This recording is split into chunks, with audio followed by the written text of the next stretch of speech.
Hello friends, welcome to Perfection IAS. My name is Chirant and I'll be dealing with environment, ecology, biodiversity and wildlife management of the general studies part of UPSC. So why is this subject important? ये subject इतना important क्यों है?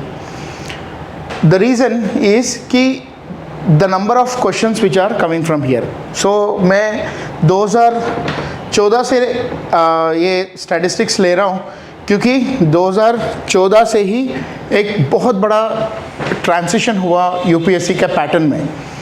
So बहुत सारे changes हुए mains के paper में, prelims में बहुत सारा एनवायरनमेंट और साइंस का क्वेश्चंस इंक्लूड किया गया. The reason being the introduction of a service, an all India service called as Indian Forest Service. So 2013 से पहले इंडियन फॉरेस्ट सर्विस एक अलग एग्ज़ाम था, अलग एप्लीकेशन डाला जाता था.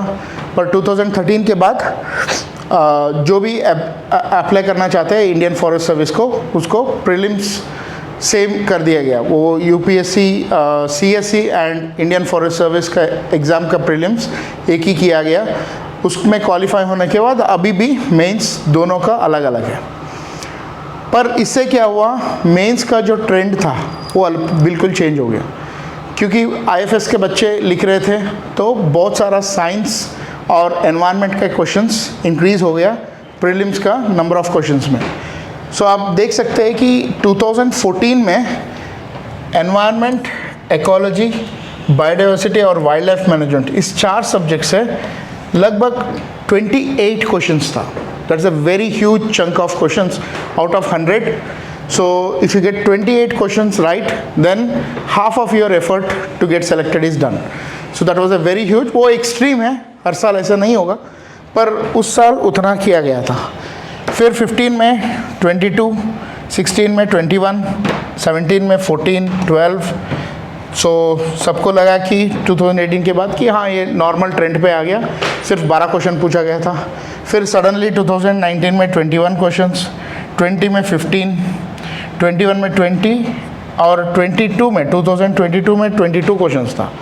और इस साल जो प्रीलिम्स हुआ 2023 का, उसमें लगभग 17 क्वेश्चंस सिर्फ एनवायरनमेंट, इकोलॉजी और बायोडाइवर्सिटी से था.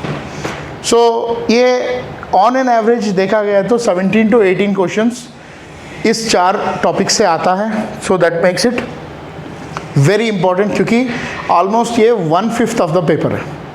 सो आपका क्वालिफाइंग के लिए you need around 55 to 60 questions net right, और उसमें से 16-17 क्वेश्चन इसी से आ रहा है. तो ये सब्जेक्ट बहुत ज़्यादा इम्पोर्टेंट है, इग्नोर करने लायक नहीं है. So that is the take away from this slide. Now देखते हैं कि इस सब्जेक्ट में पूरा क्या क्या है. So what are the things which are there. So as I said, इस सब्जेक्ट में इकोलॉजी है, एनवायरनमेंट है, बायोडाइवर्सिटी और वाइल्ड लाइफ मैनेजमेंट है. मैं इस डायग्राम क्यों बनाया हूँ क्योंकि बहुत सारा ऐसे एस्पेक्ट्स है जो एनवायरनमेंट और इकोलॉजी में ओवरलैप करता है. बहुत सारा ऐसा टॉपिक्स है जो एनवायरनमेंट और बायोडाइवर्सिटी में करता है, बायोडाइवर्सिटी और वाइल्ड लाइफ में करता है. तो इसीलिए इस सब्जेक्ट का कोई एग्जैक्ट बुक नहीं है. बहुत सारा पजल्ड है, बहुत सारा कन्फ्यूजन है क्योंकि आपको पता नहीं कि जो फैक्टर्स ऑफ लोकेलिटी है, so influence of light, temperature on organisms, वो आप इकोलॉजी में पढ़े या एनवायरनमेंट में पढ़े या आप बायोडाइवर्सिटी में पढ़े, क्योंकि तीनों जगह आता है. सो इसीलिए ये सब्जेक्ट थोड़ा बहुत कन्फ्यूजन टाइप का है. तो what I have done is कि मैं पूरा चारों टॉपिक्स को अलग अलग किया हूँ. ओके, सो जब मैं पढ़ाऊँगा तो पूरा इकोलॉजी एक बार में पढ़ाऊँगा, इकोलॉजी का कॉन्सेप्ट्स पढ़ाऊँगा, सिर्फ और सिर्फ इकोलॉजी का टॉपिक्स पढ़ाऊँगा. फिर हम लोग एनवायरनमेंट के टॉपिक्स चलते हैं, problems related to environment and other topics, फिर बायोडाइवर्सिटी, फिर वाइल्ड लाइफ मैनेजमेंट. मैं आपको एक बहुत ब्रॉड ब्रेकअप देने वाला हूँ कि इसमें हम लोग क्या क्या पढ़ने वाले हैं. सबसे पहले हम लोग देखते हैं इकोलॉजी का इकोलॉजी बहुत इम्पॉर्टेंट टॉपिक है और 2022 में अगर आप क्वेश्चन पेपर देखेंगे तो 2 क्वेश्चन सिर्फ और सिर्फ एक कॉन्सेप्ट से आया था जिसका नाम था फूड चेन। वो लोग डेट्रिटस फूड चेन का क्वेश्चन पूछा था। फिर उसी साल में 2022 प्रीलिम्स में एक क्वेश्चन था ओशियानिक फूड चेन। और 2022 में ही एक टॉपिक आता है बायोजियोकेमिकल साइकिल्स, जिसमें आप carbon cycle, nitrogen cycle, phosphorus cycle, sulphur cycle सब को पढ़ोगे। उसमें से 3 क्वेश्चन आए थे, 3 questions just from biogeochemical cycles topic. Question पूछे थे कार्बन साइकिल से, क्वेश्चन पूछे थे वाटर साइकिल से, हाइड्रोजन साइकिल, और एक और क्वेश्चन था फॉस्फोरस साइकिल के ऊपर। सो वो सब क्वेश्चंस मैं डिस्कस कराऊंगा जैसे जैसे हम पढ़ते जाएंगे, क्लास में टॉपिक डिस्कस करते जाएंगे।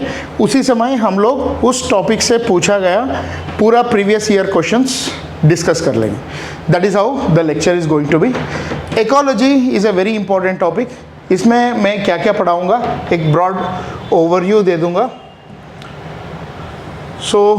सबसे पहले इकोलॉजी में हम लोग एक प्रॉपर इंट्रोडक्शन पढ़ते हैं कि इकोलॉजी क्या है, उसका मीनिंग क्या है, कहाँ से आया, डेफिनेशन क्या है, लिदर्स, और उसके बाद फैक्टर्स अफेक्टिंग इकोलॉजी। बहुत सारे चीज़ें हैं जो इकोलॉजी को इन्फ्लुएंस करता है, जैसे कि बायोटिक फैक्टर्स हो गया, एबायोटिक फैक्टर्स हो गया। फैक्टर्स, बायोटिक फैक्टर्स में हम लोग पढ़ेंगे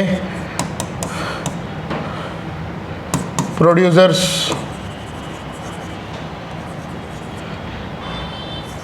कंज्यूमर्स और डिकम्पोजर्स।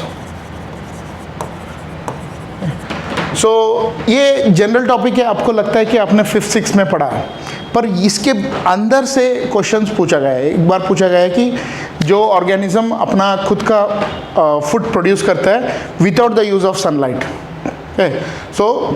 आपने सुना होगा या नहीं भी सुना होगा, उसका नाम है कीमोसिंथेटिक ऑर्गेनिजम्स। जनरली हमने पढ़ा होगा कि फोटोसिंथेटिक ऑर्गेनिजम्स होता है जो फोटोसिंथेसिस करता है, उसको हम प्रोड्यूसर्स बोलते हैं। पर ऐसे भी कुछ ऑर्गेनिजम्स है जो बिना सनलाइट के फूड प्रोड्यूस करते हैं, जिसका नाम है कीमोसिंथेटिक ऑर्गेनिज्म, और इस प्रोसेस को कीमोसिंथेसिस बोलते हैं। ऐसे बहुत सारे डीप टॉपिक्स है जो हमको कवर करना होगा। और एबायोटिक फैक्टर्स में हम लोग पढ़ाएंगे the influence of light, then temperature, फिर wind, moisture, topography, soil and all those things. Okay, ये सब चीज़ें आएगा फैक्टर्स में। फिर हम लोग आएंगे level of study of ecology. एक क्वेश्चन ऐसे ही पूछा गया था कि which is the lowest level of study of ecology. उसमें ऑप्शन दिया था इंडिविजुअल, पॉपुलेशन, कम्युनिटी, इकोसिस्टम। आपको पता होना चाहिए कि इंडिविजुअल लेवल पे हम लोग इकोलॉजी नहीं पढ़ सकते, तो एटलीस्ट मिनिमम इकोलॉजिकल स्टडी के लिए the minimum level required is population. हम लोग पॉपुलेशन पढ़ेंगे, पॉपुलेशन इकोलॉजी। पॉपुलेशन इकोलॉजी, जिसमें हम लोग पढ़ेंगे कि अलग अलग कैटेगराइजेशन ऑफ द पॉपुलेशन, जो डेमोग्राफिक डिविडेंड कैसा होता है। Generally if you take ecology, उसमें कौन कौन सा ऐसा ग्रुप्स है जो पॉपुलेशन इम्प्रूवमेंट के लिए कंट्रीब्यूट करता है, और पैटर्न ऑफ पॉपुलेशन ग्रोथ, जिसमें हम लोग अलग अलग पॉपुलेशन पिरामिड्स बढ़ेंगे। 2011 में एक क्वेश्चन पूछा गया था जिसमें 4 पिरामिड्स दिए थे और पूछा था कि इसमें से कौन सा ऐसा पॉपुलेशन पिरामिड है जो डिक्लाइनिंग पॉपुलेशन को रिप्रेजेंट करता है।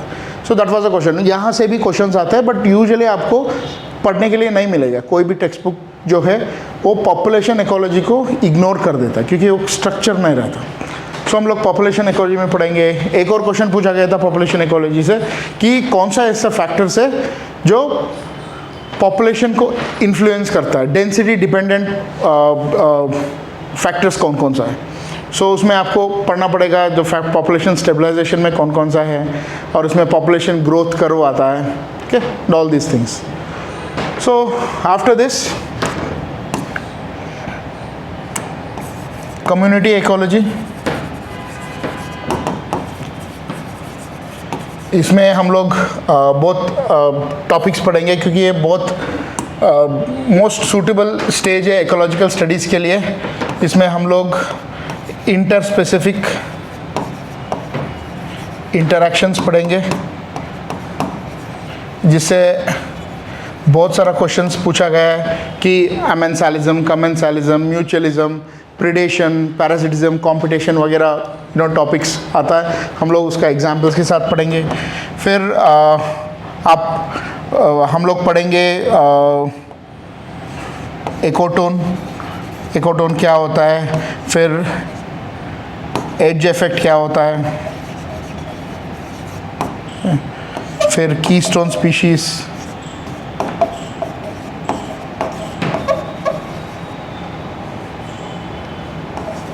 Okay, keystone species. फिर उसके बाद हम लोग इसमें अलग अलग कॉन्सेप्ट लाइक निश, इकोलॉजिकल निश, okay, so principle of competitive exclusion, फिर इकोलॉजिकल गिल्ड, ये सब चीज़ें पढ़ेंगे. बहुत सारे टॉपिक्स है, बहुत सारा कॉन्सेप्ट्स है, और इससे बार बार क्वेश्चन आ रहा है. So the question are continuously be is asked from this part of the syllabus. So इन सब में लाइक एज इफेक्ट का एग्जांपल पूछते हैं, या एकोटोन क्या बोलते हैं उसका डेफिनेशन पूछ लेते हैं. निश में एक बार पूछा गया था कि अगर दोनों एनिमल्स का एक ही निश है तो क्या वो सर्वाइव कर सकते हैं कि नहीं कर सकते हैं. सो इकोलॉजिकल इक्विवेलेंट एक टॉपिक है. बहुत सारे टॉपिक्स है जो हम लोग यहाँ पे पढ़ेंगे. So then we'll move on to ecosystem ecology.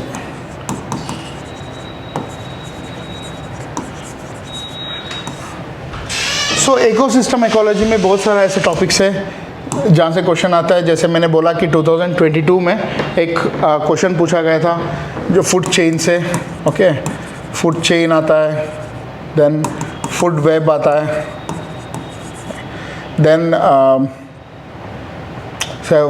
Plant succession. So different types of ecosystems, okay. So ये सब चीज़ें हम लोग इकोसिस्टम इकोलॉजी में पढ़ेंगे. Primary succession, secondary succession, almost 4 से 5 क्वेश्चन पूछा गया है सिर्फ सक्सेशन के टॉपिक में. सो जहाँ पे पूछते हैं कि ग्रासलैंड में ट्रीज क्यों सक्सीड नहीं होगा. सो प्राइमरी सक्सेशन क्या है, क्लाइमेक्स कम्युनिटी क्या है, सेरल कम्युनिटी क्या है, ये सब चीज़ें पूछते हैं. सो उसके बाद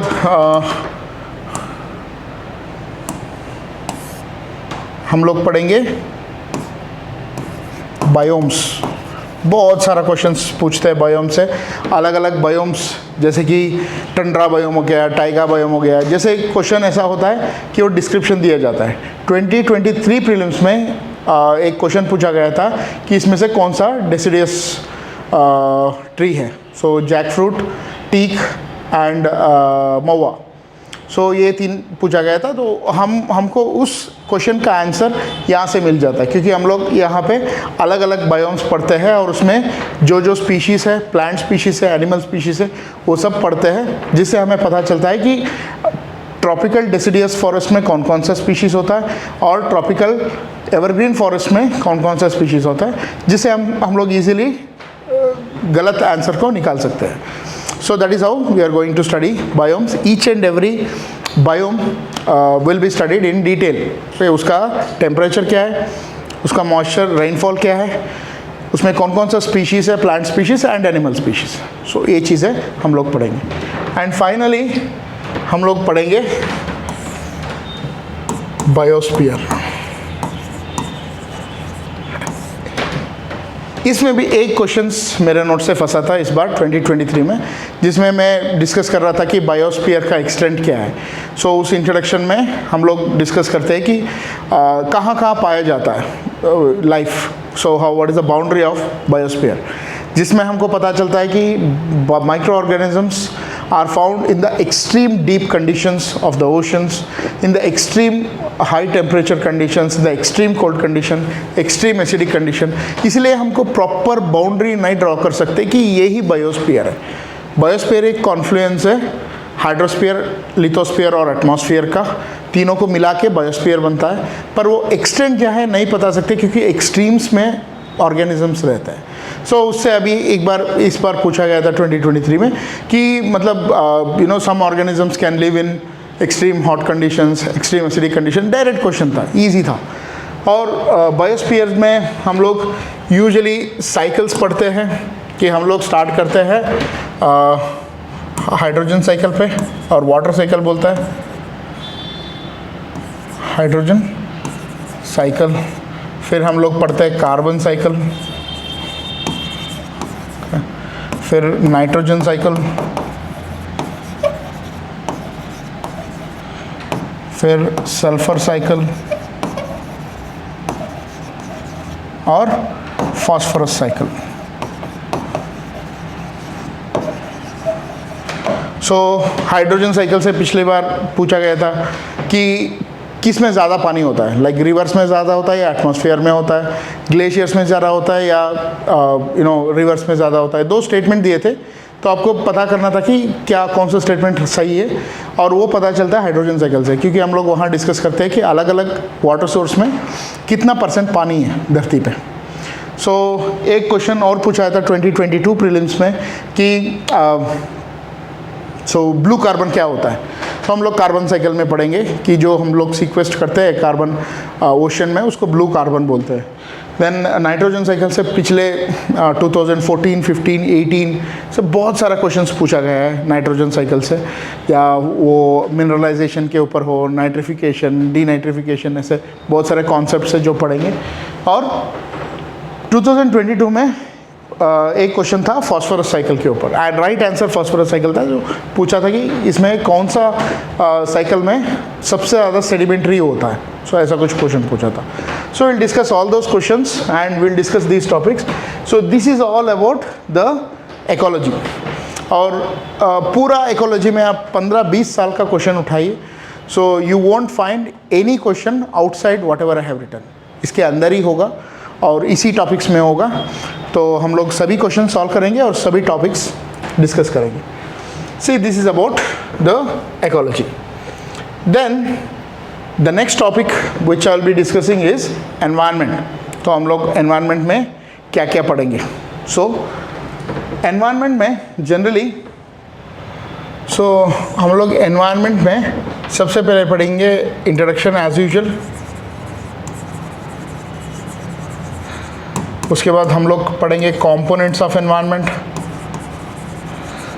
सो एनवायरनमेंट कंपोनेंट्स लगभग वही है जो हमने फैक्टर्स ऑफ लोकेलिटी पढ़ा है.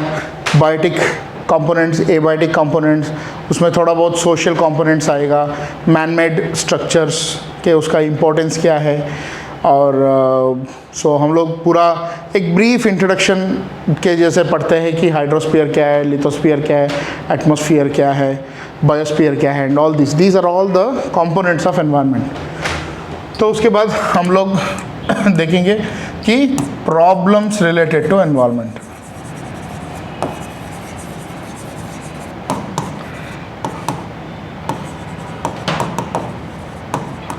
ये स्ट्रक्चर आपको यूजुअली किसी बुक में नहीं मिलेगा, ये मैंने फ्रेम किया है क्योंकि ये इससे एक आपको सीक्वेंस मिलता है.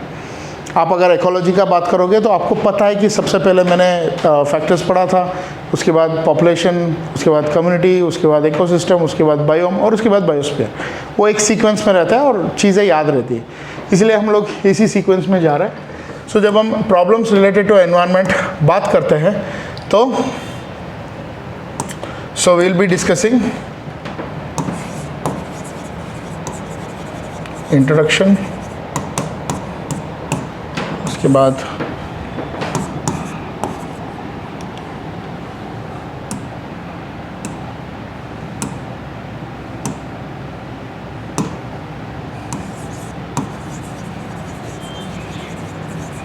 introduction, components of environment,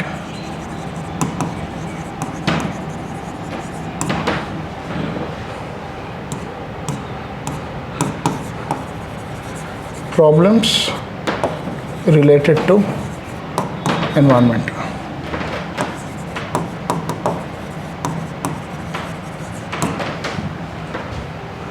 इसके अंदर हम लोग पढ़ते हैं सबसे पहले डिफॉरेस्टेशन।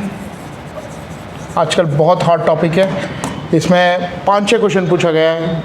अब रेड प्लस के बारे में पूछा गया है, what is red plus stands for, उसमें कौन कौन सा कंपोनेंट्स है, और चिपको मूवमेंट के बारे में पूछा गया है, और डिफॉरेस्टेशन का जो इम्पैक्ट्स है नॉर्थ इंडियन प्लेन्स में जो फ्लड का, उस पे बारे में पूछा गया है। सो बहुत सारे क्वेश्चंस डिफॉरेस्टेशन हम लोग पढ़ते हैं कि क्या हो रहा है, क्या क्या स्टैटिस्टिक्स है, और इसके साथ साथ हम लोग चिपको मूवमेंट भी पढ़ेंगे कि वो पूरा स्टोरी क्या है। उसके बाद आता है फॉरेस्ट फायर्स। सो हर साल फॉरेस्ट फायर्स हमेशा न्यूज़ में रहता है।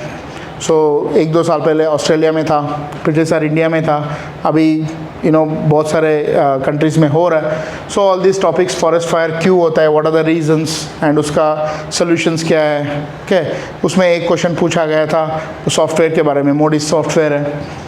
देन ओजोन डिप्लीशन, इस साल भी ओजोन डिप्लीशन से एक क्वेश्चन था। सो पिछले जो भी ईजियर क्वेश्चन था ओजोन डिप्लीशन के बारे में कि वो ओजोन कौन सा स्फीयर में रहता है, कॉन्सेंट्रेशन कहाँ हाई है, या पोल्स में ज़्यादा रहता है कि इक्वेटर में ज़्यादा रहता है, और क्या क्या करते हैं अल्ट्रावायलेट रेस।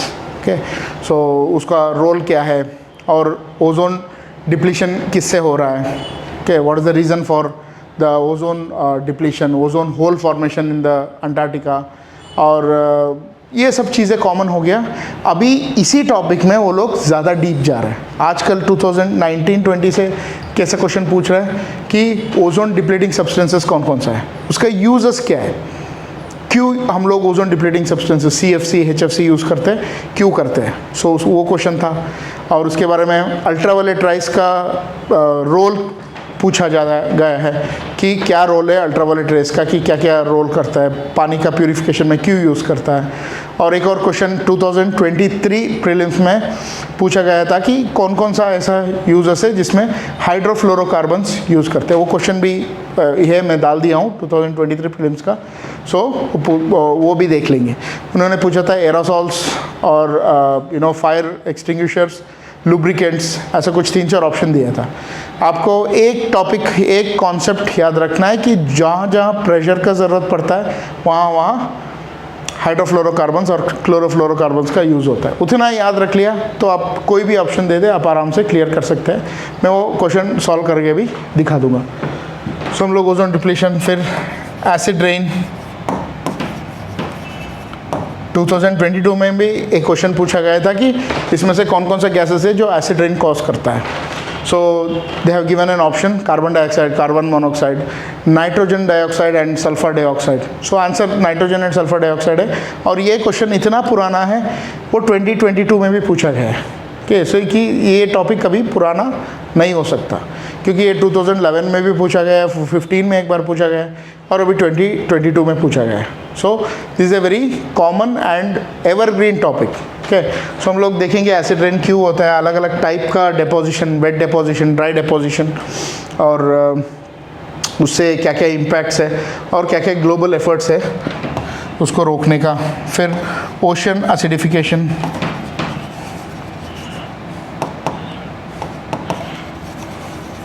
हम लोग कैसे ओशन को एसिडिफाई कर रहा है कार्बन डाइऑक्साइड, कार्बोनिक एसिड से, उसका इम्पैक्ट क्या है।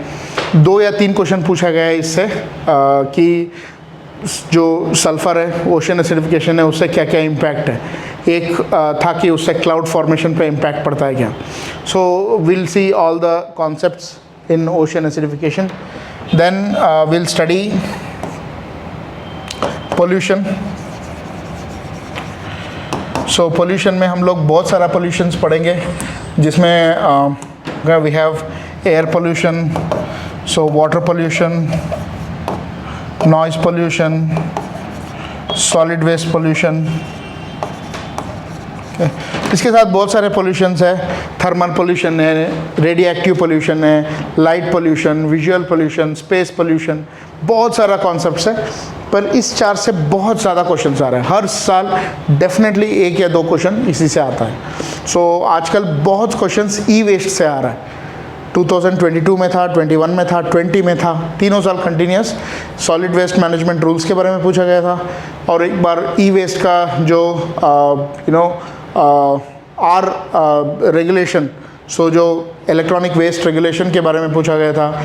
फिर उसके बाद सॉलिड वेस्ट से बहुत सारे क्वेश्चंस पूछा गया था जो रेगुलेशन से है, बायोमेडिकल वेस्ट से है। ओके, सो हम लोग पढ़ेंगे एयर पोल्यूशन और वाटर पोल्यूशन से भी बहुत सारा क्वेश्चंस पूछता है। इस बार बायोफिल्टर्स के बारे में पूछा गया था, वो सब कॉन्सेप्ट्स हम वाटर पोल्यूशन में पढ़ते हैं।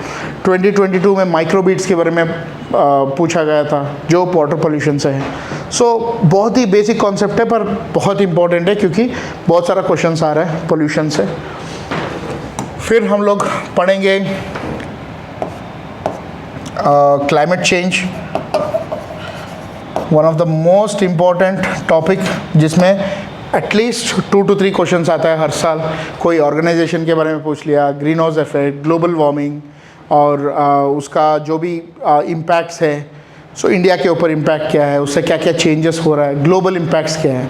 ग्लोबल इम्पैक्ट में हम लोग पूरा COPs पढ़ेंगे, क्योटो प्रोटोकॉल, पेरिस एग्रीमेंट, और उसके बीच में जो भी इम्पोर्टेंट COPs हुआ था, और रिसेंट COP जो 2022 में हुआ था, ग्लासगो समिट, पंचामृत, ये सब कॉन्सेप्ट इतना बहुत ही बड़ा टॉपिक है और हम लोग एक भी नहीं छोड़ेंगे, सब कुछ कवर करेंगे क्लाइमेट चेंज में। उसके बाद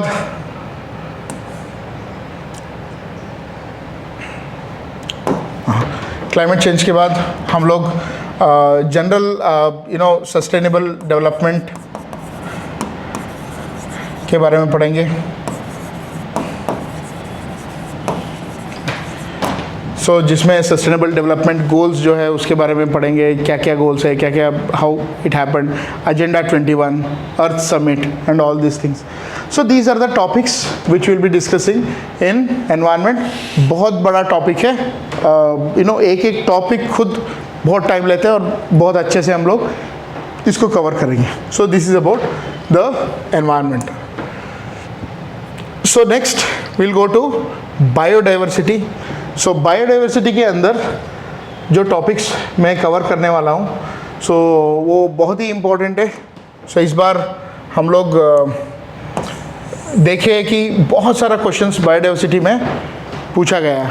सो बायोडाइवर्सिटी हम लोग इंट्रोड्यूस करेंगे, introduction about biodiversity. Okay, species breakup,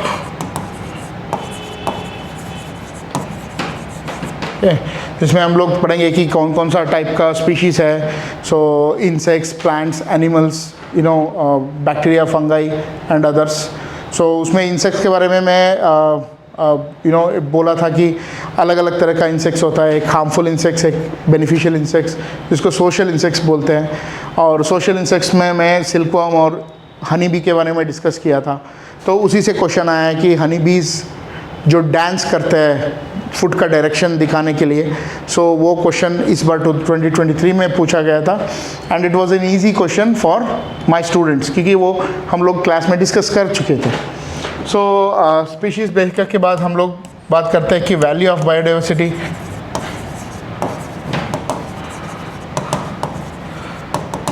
कि इसका वैल्यू क्या है, इंसान को क्या क्या देता है in terms of products, in terms of plants, animals, different products के प्रोटेक्टिव फंक्शन। सो सब चीज़ें हम लोग डिस्कस करेंगे एंड हम लोग डिस्कस करेंगे threat to biodiversity.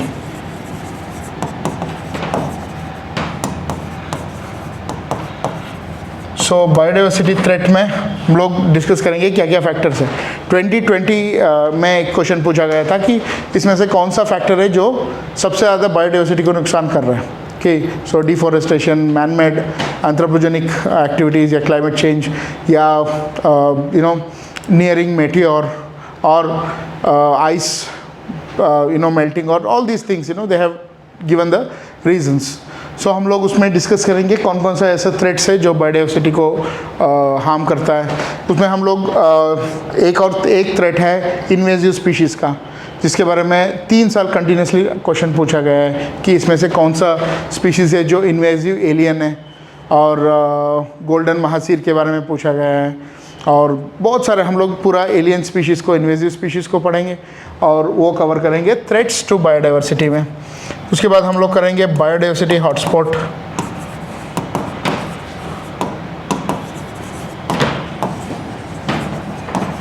So biodiversity hotspot में हम लोग अलग अलग हॉटस्पॉट्स डिस्कस करेंगे जो इंडिया के अंदर आता है। Himalayan hotspot, Sundaland, western Ghats in Sri Lanka और इंडो बर्मा रीजन। तो हम इंडिविजुअली इस बायोडाइवर्सिटी हॉटस्पॉट्स को लेके डिस्कस करेंगे कि इसमें से कौन कौन सा स्पीशीज़ है जो एंडेमिक है, एंडेमिक स्पीशीज़ और थ्रेटेंड स्पीशीज़, उसका बायोडाइवर्सिटी डिस्कस करेंगे। हिमालय में क्या बायोडाइवर्सिटी है, वेस्टर्न घाट्स में क्या बायोडाइवर्सिटी है, इंडो बर्मा रीजन में और सुंडालैंड में क्या बायोडाइवर्सिटी है। और उसी से एक क्वेश्चन फंसा था इस बार 2023 प्रीलिम्स में, जहां हम लोग वेस्टर्न घाट्स बायोडाइवर्सिटी में हम लोग लाइन टेल्ड मकाक के बारे में पढ़ते हैं और मालाबार सिवेट के बारे में पढ़ते हैं। तो इस बार एक क्वेश्चन था कि which of the following is nocturnal. So उसमें वो लोग लाइन टेल्ड मकाक को दिया था जो नॉक्टर्नल नहीं है। सो बाकी मालाबार सिवेट और सांबा डियर वो दोनों नॉक्टर्नल है। तो उस क्वेश्चन को भी पूछा गया था और वो क्वेश्चन यहाँ से पूछा गया था, वेस्टर्न घाट्स बायोडाइवर्सिटी से। तो उसके बाद हम लोग बायोडाइवर्सिटी कंजर्वेशन,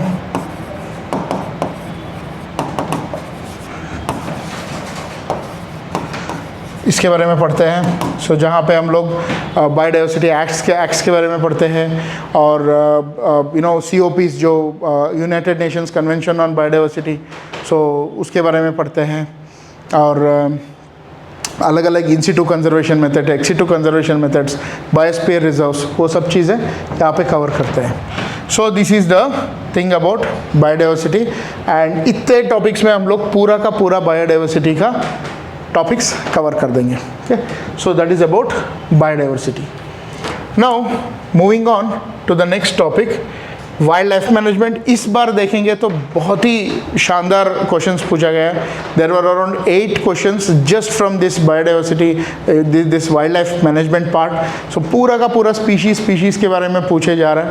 सो इसमें हम लोग बायोडाइवर्सिटी में हम लोग पढ़ते हैं टॉपिक्स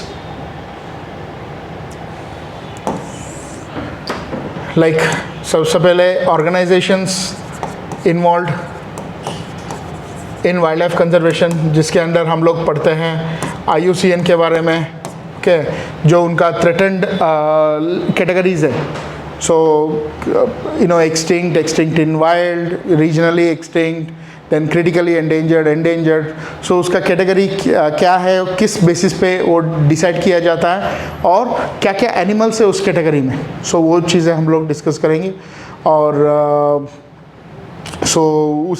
उसमें इस बार एक क्वेश्चन भी आया था IUCN के बारे में कि IUCN जो रिपोर्ट प्रोड्यूस करता है, क्या what are the reports which are produced, उस एक रिपोर्ट दे के इस बार पूछा गया था कि कौन सा ऑर्गेनाइजेशन है जो ये रिपोर्ट निकालता है। सो उसके बारे में हम लोग पढ़ेंगे। देन साइट्स के बारे में पढ़ेंगे, okay, so world wild life fund के बारे में पढ़ेंगे। So all this organisations are important. So उसके बाद नेक्स्ट हम लोग पढ़ेंगे the wild life conservation in India.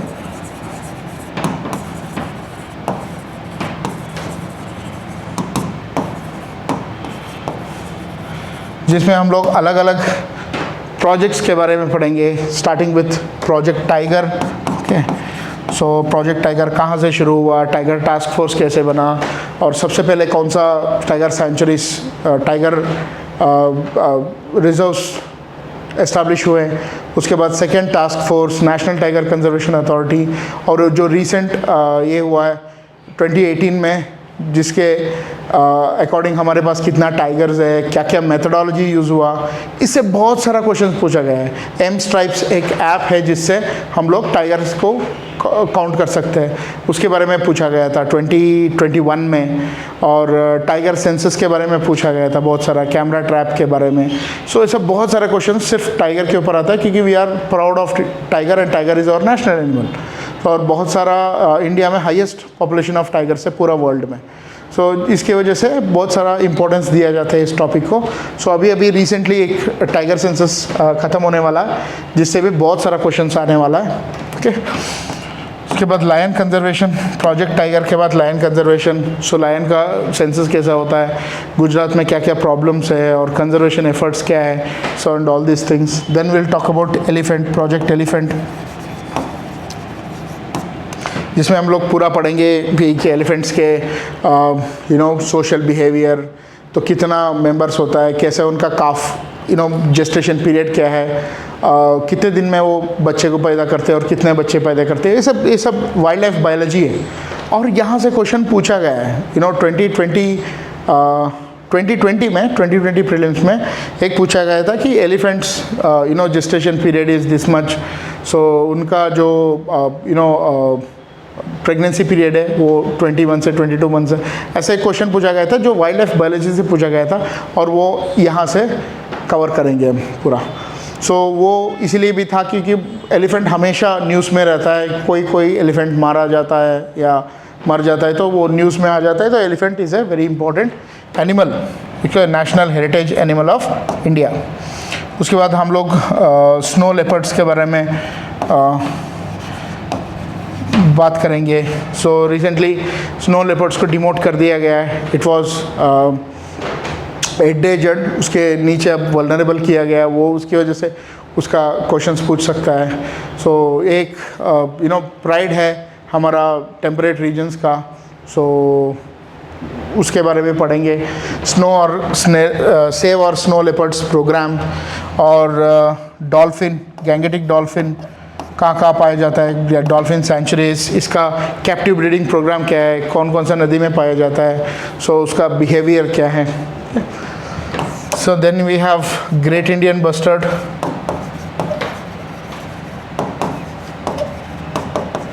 सो 2021 में एक क्वेश्चन था कि ग्रेट इंडियन बस्टर्ड के बारे में एक statement, consider the following statements, कि वो सिर्फ 2 डिस्ट्रिक्ट्स में पाया जाता है, सो उसका बिहेवियर ये है वगैरह वगैरह। सो एक क्वेश्चन पूछा गया था। So then we will discuss about vultures, then will discuss about leopards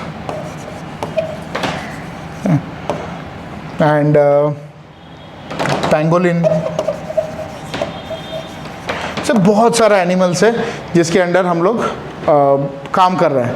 so there is a integrated wild life development programme,